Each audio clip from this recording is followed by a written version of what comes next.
I'm not really sure what to do with myself. Game consoles are packed away, repair desk has been dismantled, an entire hobby stored in cardboard boxes. I sure have released a lot of videos about modding and repair projects over the years, but I haven't shown you every single one. Some consoles just seem unfixable, or maybe my skills just weren't good enough. Either way, the projects failed and the camera was turned off. I am a digital hoarder, however, and still have the footage. So let's have a look at some of the repairs that never made it to air. This includes an N64, a Panasonic 3DO, a Pioneer Laserdisc player, and a Mega Drive. Timestamps for each can be found in the description. I'll show these in order of date, so let's start with the N64. This footage was filmed over January and February 2019. A lifetime ago, really. It doesn't appear in my eBay history, despite a lot of other crap I bought that year still showing. Maybe I bought it for a Facebook group. I was active in those during this time. I couldn't see any related messages, however. Maybe it just spontaneously materialized in my PO box. A big chunk of the case had broken off, but otherwise not too awful aesthetically, only a few scratches here and there. I have no idea if I knew what was wrong with it, but considering I connected it just to see if it would turn on, probably not. It does indeed turn on, so that's a good start. The next obvious step is to hook everything up, and boom, the game boots. The game played fine in the menus too, but the fault reveals itself after a short period of gameplay.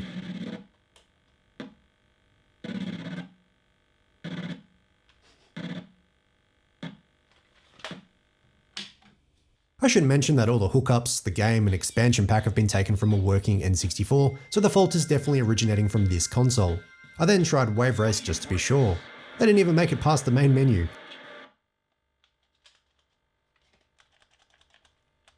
Time to open her up. At this point in the disassembly, I took the opportunity to properly clean the cartridge slot. Here's a blast from the past, a rewards card from the shop game. I think even by 2019 the Australian stores had been closed for a while. Time for another test, but it seemed even worse. It didn't even let me start the race this time. So it was time to continue disassembly and dig deeper. A twist. Some sort of metallic paint? That's unexpected. Oh, it looks like old thermal paste. Great. After lifting up the RF shield, I found even more. Regardless, I took the opportunity to give the expansion slot a good clean. I did a bit more testing, but it was much the same. If you haven't already gathered, thermal paste is not standard in N64s. It was obvious that someone had already been in this console. Some screws were missing too. They probably applied the thermal paste in hope that it would stop the error. Maybe they figured the console was overheating. The paste had now transformed into a sticky paint that was getting everywhere. It can become conductive as it dries out. There was a chance that it was creating a short, so it needed to go. I got to work giving everything a once over with the golden double, distilled vinegar for corrosion, and isopropyl alcohol for everything else. Even the screws required cleaning. I also pulled the heat sinks off the ICs. There was thermal paste under those too. It was extremely hard to clean off. Eventually, I went nuclear and started scrubbing it in the kitchen sink. These days I would do this strictly with distilled water, but it was what it was. Look at that beard though. I then hit it with a hairdryer. Hopefully it wasn't the hot setting. Either way, I'm positive I would have left it to dry for a very long time before more testing. I then learned you can easily remove the cartridge slot without desoldering it. I gave that newly bare surface a clean, but it didn't make a difference. So I disassembled a working console and swapped the slots. I also swapped out the heat sinks. Not entirely sure why. And no change.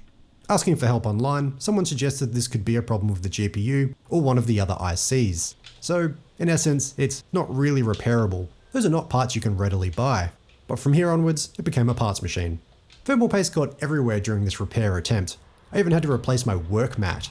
To this day, the mainboard lives in a sandwich bag. I never truly got all the paste off.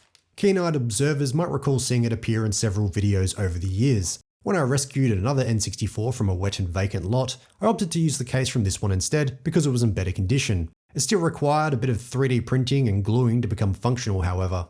I also nabbed the power and reset switches of this N64 for the vacant lot console. They had copped a lot of water damage. Both videos are worth a watch and are linked in the description. Next, a 3DO.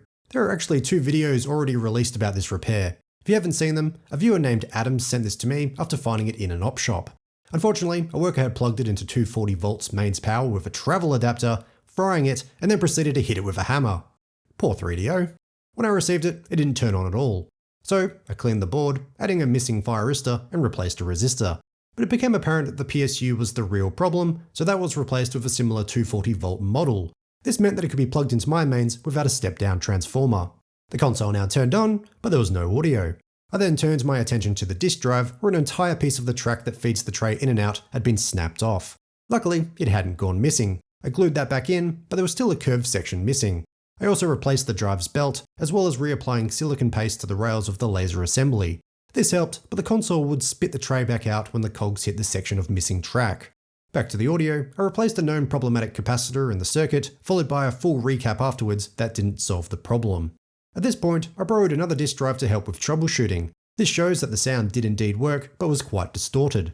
There were some other odds and ends, but that's basically where part 2 ended. I've linked both videos in the description if you want to see those repair steps in more detail.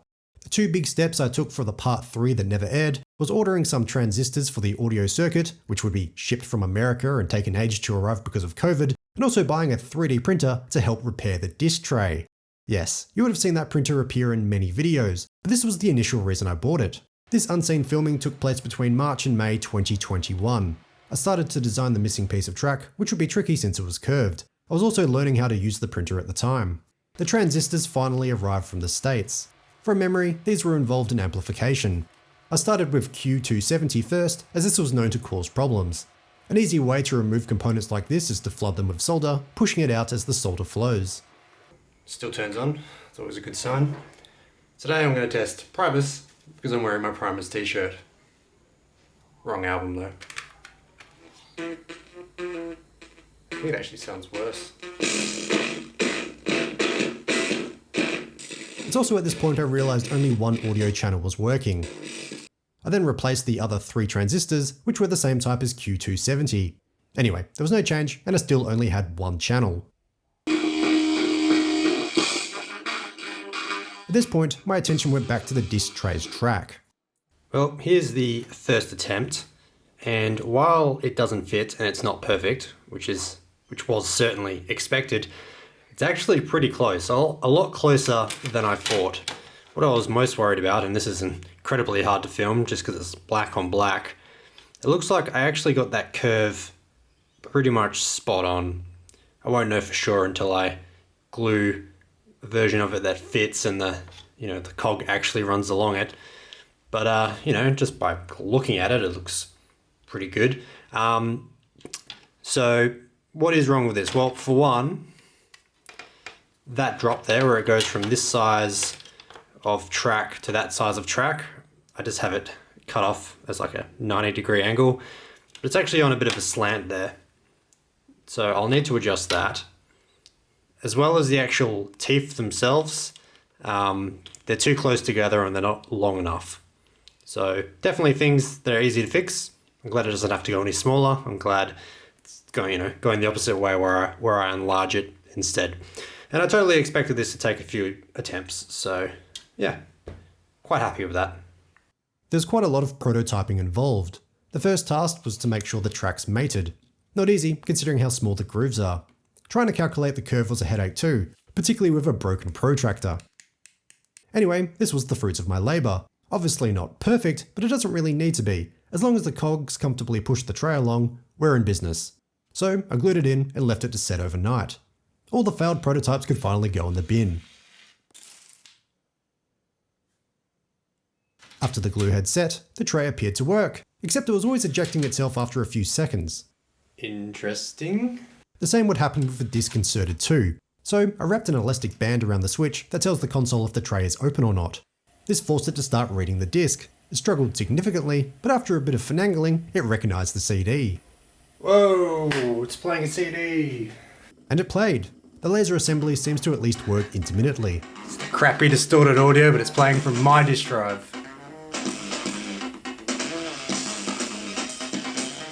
The issue of wanting to spit out the disc persisted, however. There's then a bunch of footage of me mucking around with the mechanism. I'm not entirely sure what I'm doing here. Maybe tensioning the spring. Whatever I was doing, it didn't help. I then had the brainwave to swap over the tray from the working drive. This worked as it should, showing for sure that the repaired track was the issue. As you can see here, the cog is still getting jammed. I then replaced some SMD caps that I think were referred to in the service manual. I decided to straight up replace these because I was struggling to test them. I didn't film it, but I think I desoldered them and my multimeter wouldn't read them at all. The ones that arrived were much smaller, but I managed. I decided to test with some Pearl Jam instead to mix things up, but Eddie was sounding quite robotic. Eventually, a crystal oscillator arrived that was supposed to be shipped with the SMD capacitors. This was trivial to replace, being a through-hole component. But as you've probably guessed, this didn't fix the issue either, and I was all out of ideas. I fear an IC might be damaged, but otherwise, I'm stumped. I still own this. Out of all the subjects in this video, I think I'm the most emotionally invested in this 3DO. I'll link to a thread on the Atari Age forums where I was getting help. If you have any ideas for further repair, it might be worth reading through that thread first, as it gets more detailed than I've explained here. Fuck yeah. Next, something a bit different, a Pioneer Laserdisc player. This footage is from May 2021. I came across this Pioneer sold as is for $25 in a local cash converters. I couldn't resist. They had a bunch of cheap discs for sale too. I also couldn't resist Timothy Dalton. It came with the remote, the laser worked, and the disc played no problem. The issue was the audio, which was incredibly low.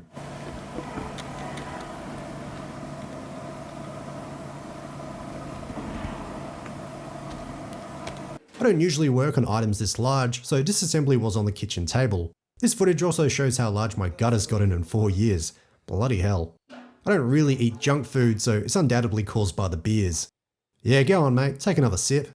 Don't worry, I'm working on reducing the size of my gut, but that's beside the point of this video. Nothing was obvious at this point, so disassembly continued. I then turned it back on to eject the tray. I guess this makes it easier to take out. I would have done this for some good reason, I'm sure. I then worked my way through a million ribbon cables and screws to free the main board. Most of the caps measured fine, which is of no surprise since they were Rubicons. Surely the Rolls Royce of the capacitor world.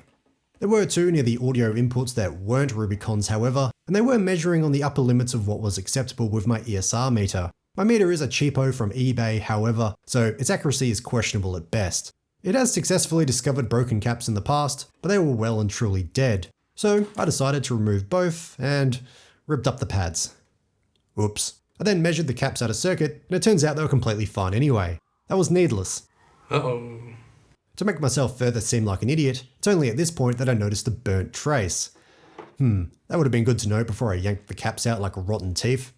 So I repaired my dodgy dental job with copper tape and reconnected the burnt trace with a bodge wire. Connecting the bodge wire just made it worse however. The audio then only came out of one channel and at an even lower volume. Removing the bodge reverts it back to the original problem, so I know the capacitor business hasn't caused any further damage at least. Cleaning the audio sockets with IPA helped boost the audio too, but it didn't really fix the problem.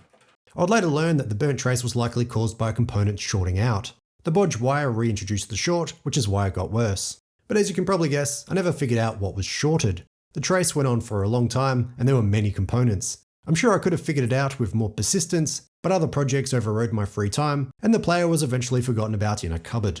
When I moved earlier this year and had to get rid of as much stuff as possible, it drew the short straw and went up on Marketplace for a very cheap price. I'd mostly forgotten about it before that. Someone did buy it, and the best of luck to them. Hopefully it's been repaired and is being enjoyed in someone's living room as we speak. Lastly, something a bit more recent. Chris from 005 Agema received this bag of Sega that was found dumped in the desert. In recent videos, all linked below, I took a jab at restoring a Mega Drive controller and a Game Gear. There was also a Mega Drive, which I'll delve into now. This footage was filmed between May and September 2024, just before I moved. Chris had also taken a stab at this Mega Drive, so I'll link his videos in the description as well. So, what's the go? This has been extensively cleaned by Chris, but no components have been replaced. Seems tidy enough otherwise, even if the ground planes are rusty. Regardless, I was filming this container with IPA anyway for the Game Gear and controller. May as well throw the Mega Drive in too. The cartridge slot was in a poor state. The pins were covered in corrosion, with some bent out of shape. I attempted to persuade them back into their original form, but they weren't cooperating. Oh well, may as well test it anyway since it had the IPA bath. Nothing happens really. The AV1 text on the test screen does flash when it's turned on. I cleaned the cartridge and used that to clean the cartridge slot, but still nothing. I beeped out the cartridge pins to the solder pads on the bottom of the board, and they all connected.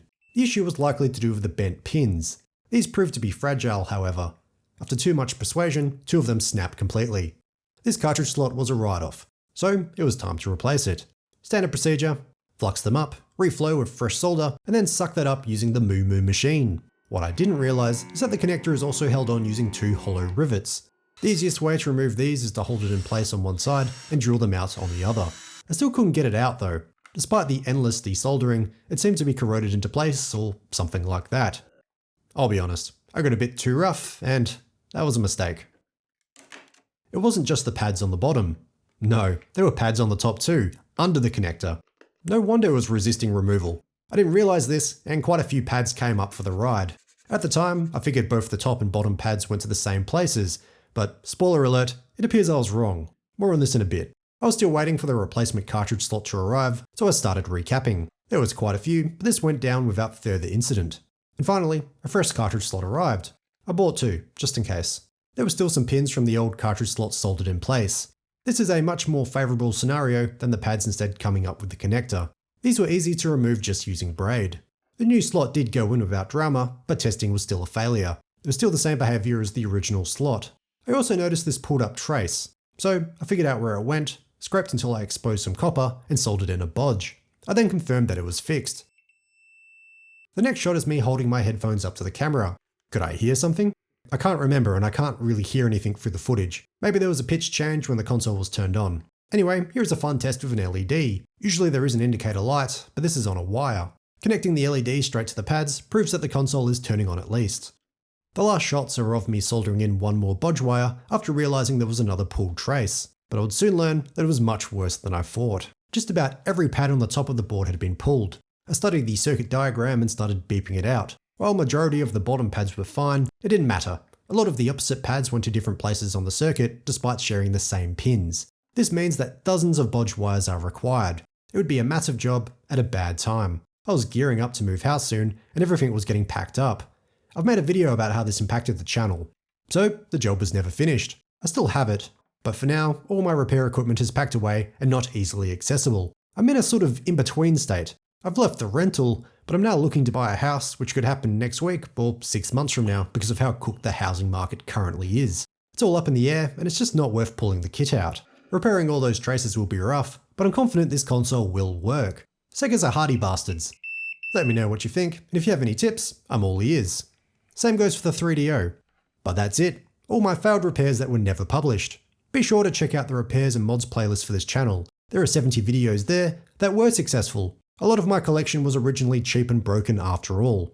But otherwise, thanks for watching, and I'll see you in the next video.